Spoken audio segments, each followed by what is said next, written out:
3 weeks ago, Rita sent to all of you our annual report, which basically include a lot of information on not just the current year, but trends that we have been seeing over the last few years.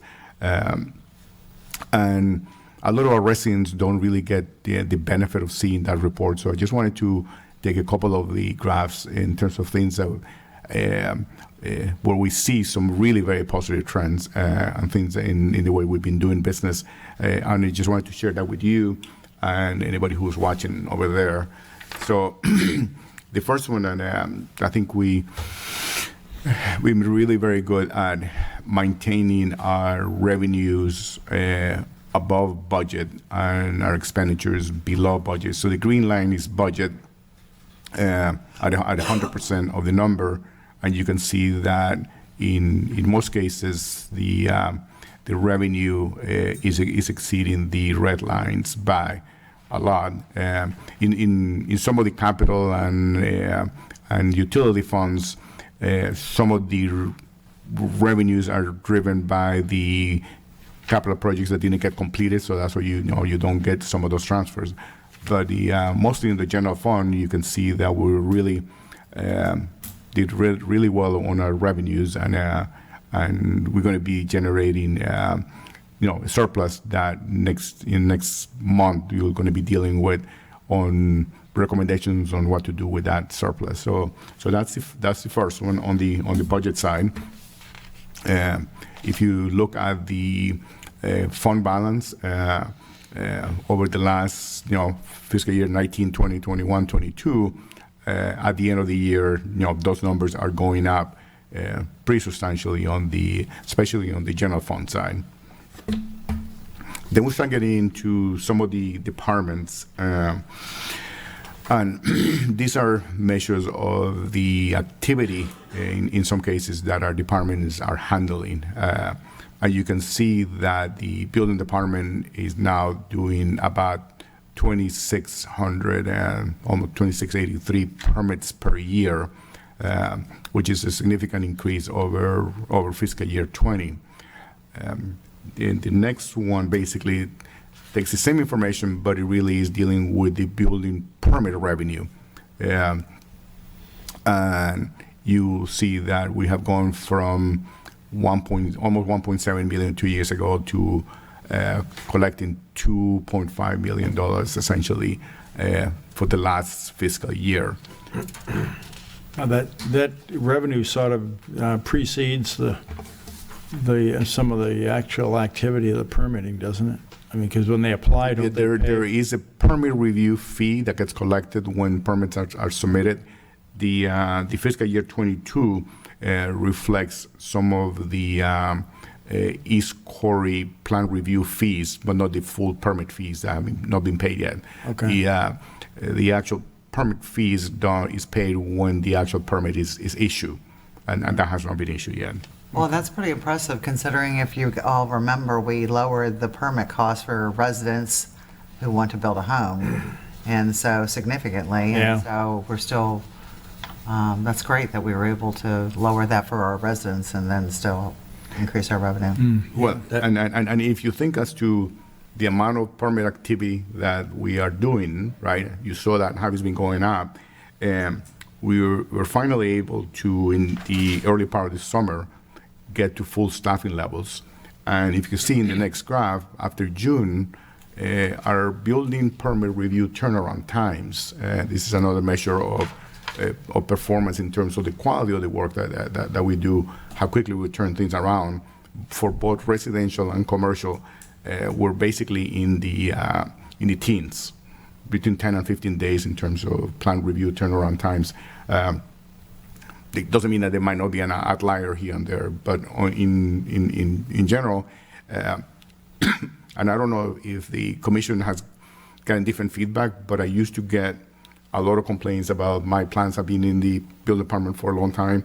I haven't gotten that since summer. I think we're actually doing really well in that department in doing this. Does the state mandate the turnaround time on these permits? The state says that if you haven't done your review within 30 days, then the plan review portion of the permit fees gets waived. Yeah, but we're, way under We're on it. those requirements. Yes, Okay. we're on it. Now, after you issue the permit, then you start dealing with the inspections that we have to perform, and all of that kind of is trending in the same general direction that we're going from about 6,000 inspections a year to about 8,000 inspections per year. How many inspectors do we have again? We have really 2 and 1 that can alternate between a plan reviewer and an inspector. Okay, so. They're basically, yeah, and typically the standard for inspections per inspector is between 15 and 20 a day. That's what the industry standard is for. So they're busy. Yeah. That's. Kidding. Right. Okay, switching to public parking revenues. Now, since fiscal year 18 to fiscal year 22, we did have a fee increase in parking in the neighborhood of 17%. But if you look at the data, we're basically almost double the amount of revenue that we are collecting. And this is a combination of having equipment that actually people can use and pay. We used to have very obsolete equipment, so that was always one of the excuses. Well, I couldn't pay. I didn't have enough coins to pay for it. The number 2 is that our staff is being able to work much more efficiently now, and they're making sure that people are paying. So it's an incredible change. I mean, it's over $2 million of additional revenue, where only about $300,000 or $400,000 can be attributed to the fee increase, because the fiscal year 22 doesn't take into account the new increase that we just did. So we're doing really well on revenue collection. And Michelle started working here when? Melinda, I'm not going to be able to negotiate her raise if we give her that much ammunition. But yeah, It's incredible when you think of this number, even compared to our ad valorem tax. yes, we're getting close to 45% of ad valorem on parking revenue. So Yeah. pretty yeah, and listen, all of this money at the end of the day is addressing our infrastructure issues, and at some point is going to be part of the component of being able to give millage reductions to the residents. So Well, I think it made all the sense in the world, because, I've been involved in the budget for 10 years. And that has always been our second biggest source of revenue behind ad valorem. And to invest some money in the technology to make it even more effective is it's brilliant. It's great. yes, and then you flip to the next one. So even though we're collecting all of that revenue, we're still giving more parking citations and collecting more parking revenue than we were 2 years ago, by almost 20% increase in terms of the parking citation revenue that's being collected by the city. The next graph, which is a combination of graphs, this is another area where 2 years ago, if you remember, the state changed the statutory requirements that when people call in for a case, they couldn't do it anonymously anymore. And that kind of has a significant impact on the cases reported by residents, because people didn't want to get into that tit for tat with their neighbors. So we flipped the script, and we told our code enforcement guys, you need to get now proactive in finding court cases and improving properties. And since fiscal year 20 to now, we basically almost doubled the amount of cases that we are processing every year. And I'm beginning to see, when I drive around, the number of houses that look like they need more TLC is really less and less. I mean, we're really have been working a lot with the residents and everything else in terms of bringing the properties up to speed.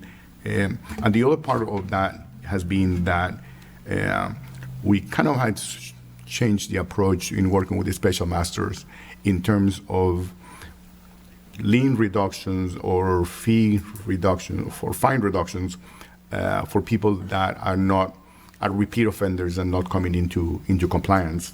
As a result of that, we're going from $48,000 a year in payments, and these are not liens, these are lien payments, because the lien number is a much larger number that sits up there uncollected, right? This is money that actually has been collected, hit the bank, and we're in the $125,000 range, with that. Freebie, I know, we started with Pasa Grill, in Melinda 3 years ago, and you can see the ridership, increase in terms of passengers from fiscal 20 to 21 to 22, almost doubling every year, and we expect fiscal year 23 with expansion to the full island to to get used significantly. And I was happy to hear on Saturday that some of people on these days were using it to get transportation. So I was good, more passengers. So that program is doing well. Although it's still going to be a challenge for us to keep up at this pace. Yes. Yeah, it's- And we don't want to get to a point where there's frustration of people waiting too long. Right. Correct. Yeah. So, I mean, it's a good problem to have, Yeah, but right. We don't want to be victims of our own success. Yeah, exactly. it's such a good thing. It's bound to Yeah. happen. It's going to be hard to keep up, I think. Right.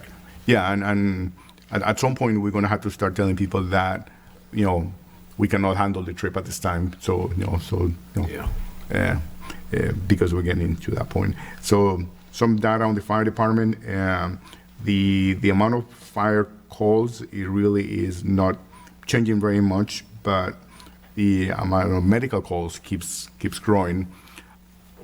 And Vince and I have been talking to the fire chief and the deputy fire chief about taking proactive approaches to reducing the amount of medical calls.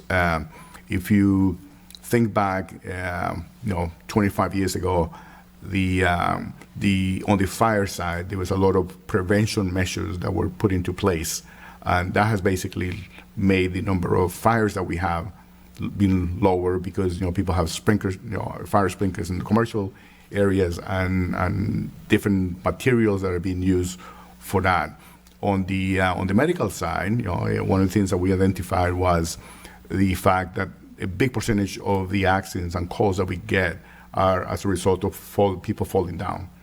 Okay, so we're going to start a campaign with the fire department on doing home inspections to recommend people to put grab bars here in the bathrooms, put distance, assessing the capability of the individual to live within the house and making recommendations to prevent falling down. So we're going to be trying to curve that increase down, because as our population is getting older, the number of medical calls, could become a challenge. So we're going to try to take proactive approaches to that. On the medical side, do we have a split between, or no approximate ratio between resident versus tourist?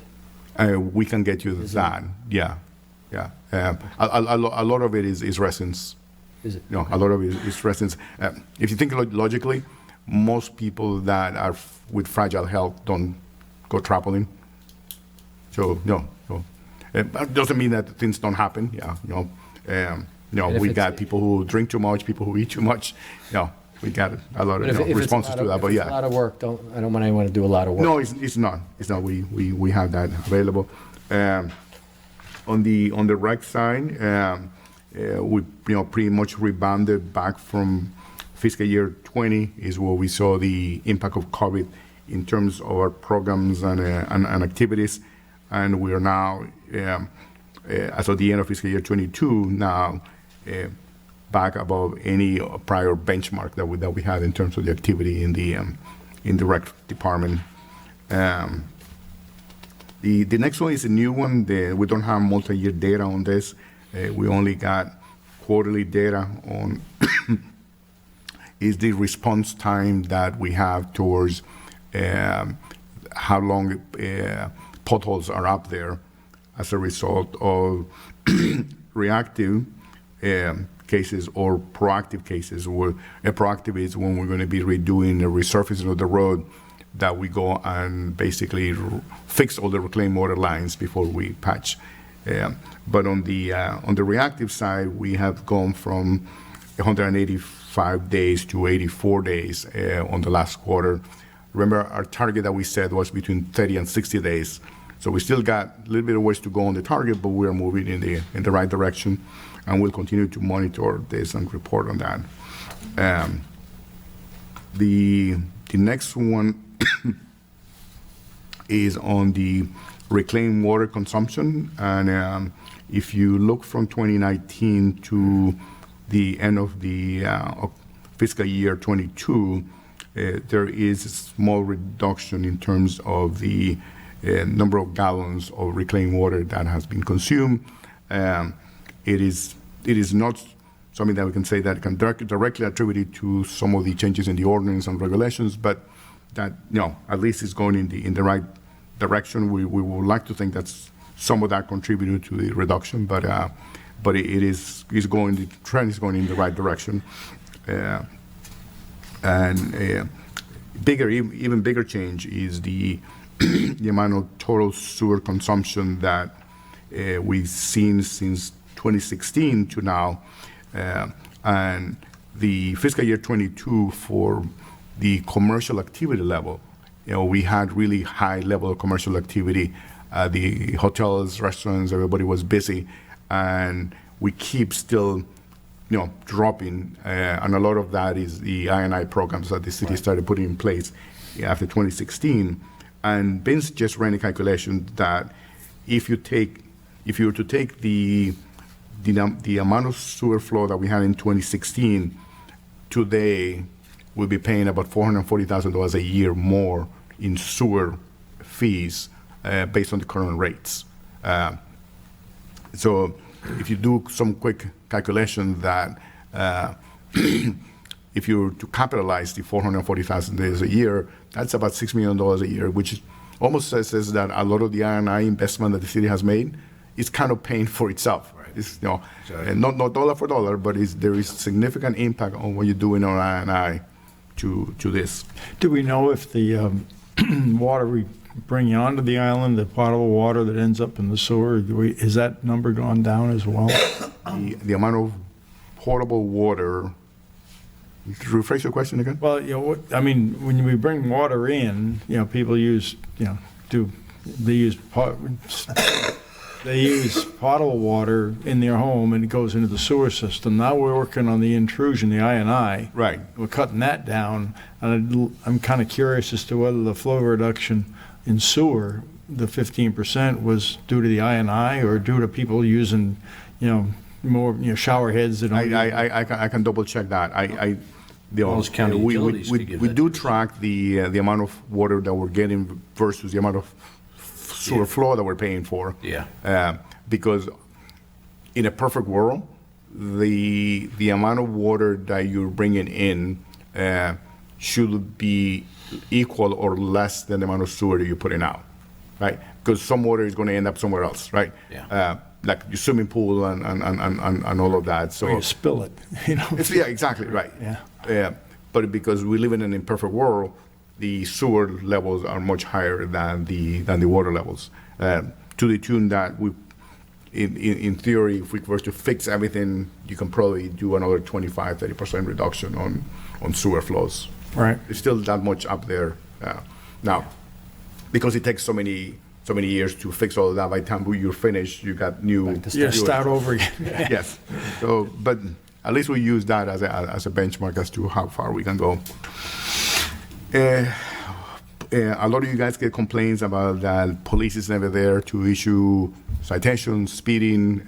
So basically, they did this report for me. I know. These are the amount of traffic citations I have issued, every year. And fiscal year 22, you got a big bump. So so we do have more presence up there, and they're issuing citations, and a little bit of a bump on boarding citations, not as many as we should want to see, but at least the trend is also going in the right direction. So so the Sheriff's Department is being responsive to the needs and priorities as to what we're telling them to do.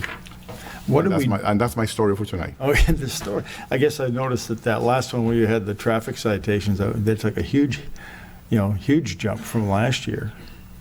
And what do we do different? They're around. I see them in the neighborhoods. I mean, But I guess I know we added community service deputy. yeah, but those are not the ones doing the traffic. I know. citations, really. Is it a- Yeah, this is just the officers being more actively engaged in, Is it also a shift? Because if I remember the pie chart, the last time we saw the full year, at some point, we were 90% warnings, if I remember. We had a discussion on that, so right. this would tell me the warnings would be a lower